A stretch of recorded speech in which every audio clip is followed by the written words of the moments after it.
به نام خدا، با یکی دیگه از آموزش‌های جومینا در خدمتتون هستیم. آموزشی که امروز می‌خوایم برای شما مطرح کنیم در رابطه با مبحث امنیت و بهینه‌سازی سایت، از جمله افزایش 40% سرعت سایت هستش که نهایتاً یکی از تأثیراتی که داره منجر به افزایش رنک گوگل شما میشه، برای اینکه خب سایتتون بهتر نمایش داده میشه و سریعتر.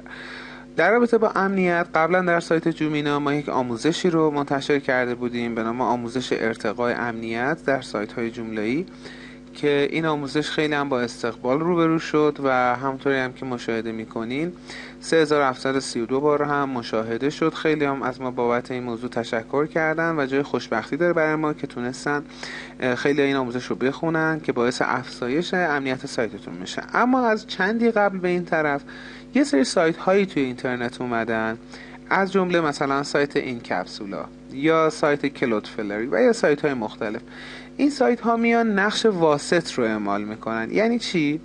مثلا اگه شما به این عکس دقت کنین، اگه فرض کنیم که این وبسایت شما باشه، یک واسطی به صورت سیستم های کلود هست که میاد بین کاربران، یعنی بین کلاینت و سرور شما قرار میگیره و از شما در مقابل حملات مختلف دفاع میکنه.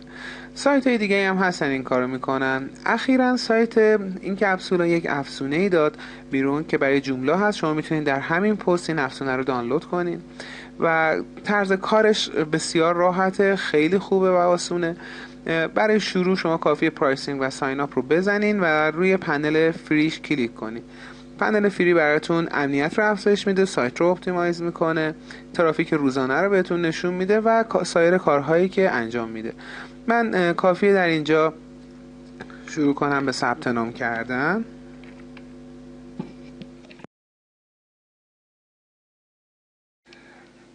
با کلیک بر روی دکمه create my account برای شما سیستم یک ایمیلی رو ارسال میکنه که توی این ایمیل شما باید بر روی این لینک کلیک کنین تا اکانت شما فعال بشه و نهایتا روی این قسمتی که نوشته کلیک هیر کلیک میکنین و مشخصاتی که خودتون قبلا وارد کردین برای اون سایتتون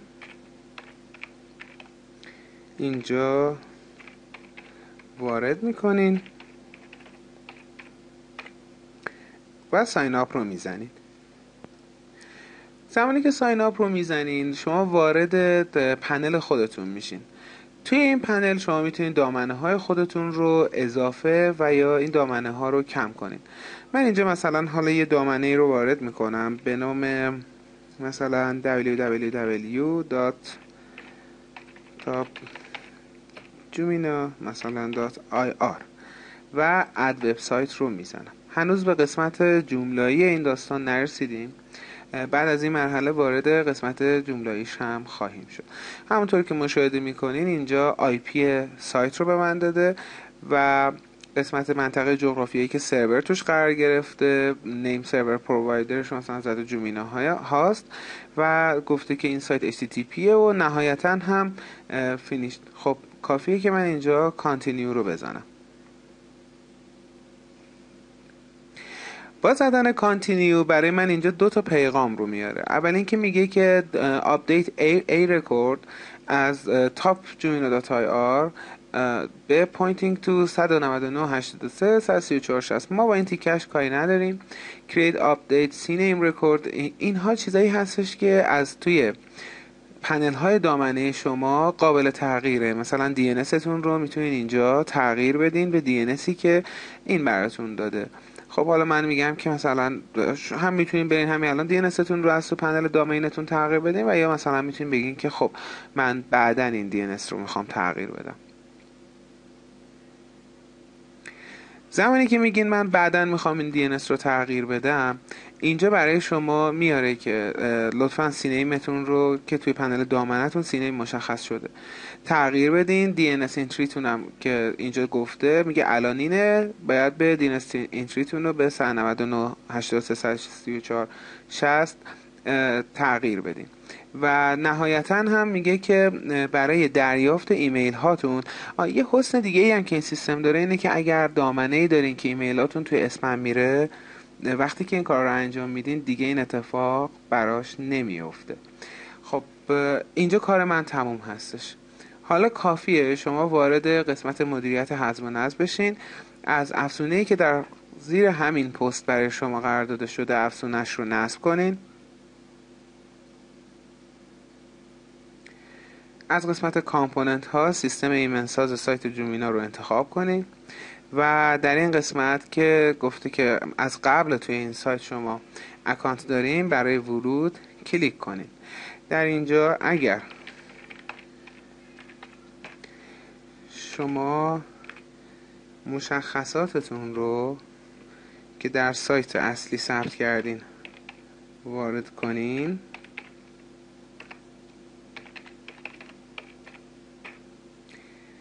میتونین به حساب کاربری خودتون وارد بشین. خب وقتی به حساب کاربریتون وارد شدین دوباره سیستم ایمن سایز سایت جومینا رو بزنین. اینجا برای شما یه سری پنل جدید باز میشه. این پنل ها چه قسمت هایی هستن؟ قسمت اول ترافیک سایت شما رو نشون میده. این ترافیک ممکنه که بعد 24 ساعت فعال بشه. قسمت بعدی قسمت عملکردش هستش که میتونین حالا از حالت رایگان به حالت تجاری اینو تغییر بدین و سایت خودتون و پنلتون رو ارتقا بدین.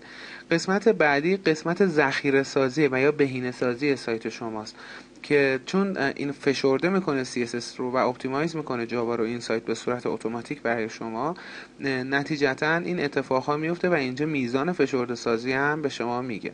قسمت بعدی امنیت هستش که حملاتی که به سایت شما میشه و تنظیمات فعلی که وجود داره رو براتون درج میکنه. نهایتا هم رویدادهاست که چه اتفاقاتی تو سایت شما افتاده همه رو براتون لیست میکنه.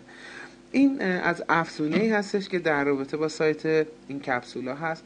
سایت دیگه ای که من حتما پیشنهاد میکنم ازش استفاده کنین چون سایت فوق العاده عالی هم هست، سایتی هست به نام سایت کلود فلر. در سایت کلود فلر دقیقاً کاری که میکنه مثل سایت این کپسولا هست و این تفاوت که اگر شما بخواین حالا حملات سایتتون رو ببینین دیگه این چیز خاصی واسه جمله نداره و از پنل قسمت مدیریتیتون نمیتونین حملات رو مشاهده کنین. اما این سایت هم سایت فوق العاده ایه و سایت بسیار کاملی هست. مثلا من خودم این تو اکانت دارم و در صورتی که شما بخواین از این سایت استفاده کنین کافیه توش اکانتتون رو ایجاد کنین، دامنه ای رو که دلتون میخواد بهش معرفی کنین و از این دامنه ها استفاده کنین. حالا مثلا ما چندین تا دامنمون هستن که از این سیستم استفاده میکنن و در ضمن هم خیلی راضی هستیم از این سیستم. این روش این سایت هم به همین صورته. مثلا اگه من بگم www.jumina.ir اینجا این امکان رو به من میده. اولا ببینین رکورد های DNS من رو اینجا داره الان اسکن میکنه و با اسکن این رکورد ها به من یه سری مشخصات میده که من میتونم این کارهای لازم رو روش انجام بدم و تنظیماتی که خودم دلم میخواد روش انجام بدم. نهایتا هم به اینجا میرسه که 2 تا DNS به من میده که من تو پنل دامنم میرم و اون DNS ها رو تغییر میدم. یکی دیگه از محسناتی که استفاده از سایت این کپسولا و یا سایت کلود فلر داره علاوه بر مبحث امنیت و امکاناتی که این دوتا واسط به شما میدن، چون اینا میان بین راه سرور شما و قسمتی که کلاینت و یا بازدید کننده سایت شما رو میبینه قرار میدن، اینه که هکر نمیتونه به راحتی متوجه بشه که سایت شما روی چه سروری قرار داره. حتما اینو میدونین یکی از روش‌های هک کردن یه سایت اینه که شما اول ببینین که یک سایت روی چه سروری قرار داره و بعد برین مثلا یه اکانتی از اون سرور حتی شده به صورت تجاری اون اکانت رو بخرین و اونجا شل بریزین و یا راههای نفوذ دیگه هست که میتونین نهایتا به اکانتی که دلتون میخواد دسترسی پیدا کنین. حسن این سایت اینه که چون میاد به صورت واسط قرار میگیره هکر متوجه نمیشه و یا به سختی متوجه میشه که سایت شما روی کدوم سرور قرار داره و یا رو کدوم هاستینگ قرار داره. در حقیقت یه جور رد پای شما رو گم میکنه. خب این DNS رکورد های من رو اسکن کرد و من روی کانتینیو کلیک کردم. توی صفحه دیگه میاد که داره رکورد ها رو میخونه و تمام رکورد ها رو واسه من اینجا درج میکنه. من اینجا میتونم بهش بگم که من با این رکوردام اوکیه و این رکوردهای خود من هست، IP خود من هست و دکمه کانتینیو رو کلیک کنم. در اینجا هم اگر دقت بفرمایید چندین تا پلن داره. پلن فریش به صورت پیشفرض انتخاب شده. من کانتینیو رو کلیک میکنم. نهایتا 2 تا DNS به من میده.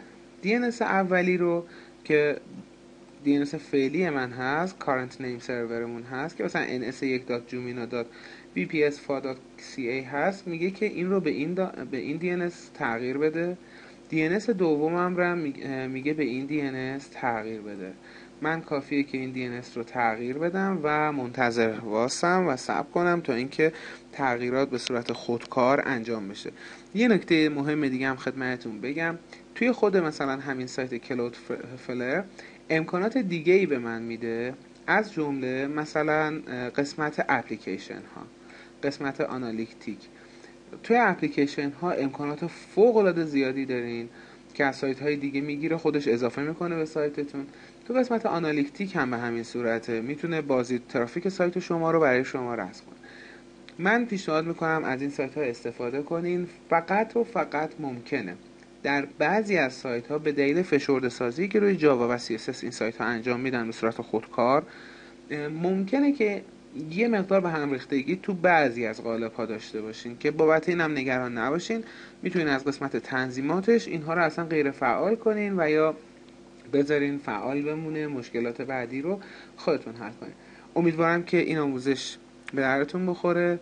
شدیداً پیشنهاد میکنم که از این 2 تا سایت، حالا چه این کپسولا چه سایت کلود فلر، از این 2 تا استفاده کنین. سایت های فوق العاده عالی هستن، سرعت سایتتون رو واقعا افزایش میدن، امنیت سایتتون رو واقعا میبرن بالا، از حملات دیداس تا یه حد خیلی زیادی حتی تو اکانت های فریشون برای شما جلوگیری میکنن و چیز بسیار خوبی هست.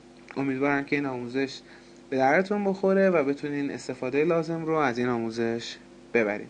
در صورتی که سوالی داشتین میتونین توی انجمن جومینا مطرح کنین، حتما پاسخگوی شما خواهیم بود با خوشحالی. موفق باشین تا آموزش بعدی. خدا نگهدار.